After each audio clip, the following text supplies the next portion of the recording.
ما حدث في الإسكندرية خلال الأيام الماضية كان غريباً جداً.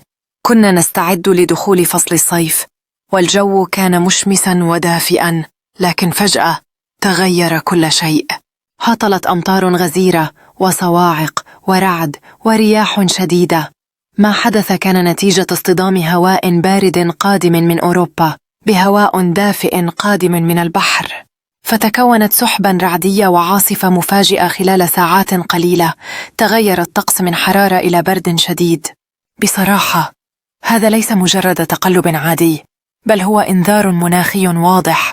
السكان القريبون من البحر هم أول من يشعر بهذه التغيرات، لذا تابعوا النشرة الجوية باستمرار، وارتدوا ملابس متعددة الطبقات عندما تبدأ درجات الحرارة بالتقلب.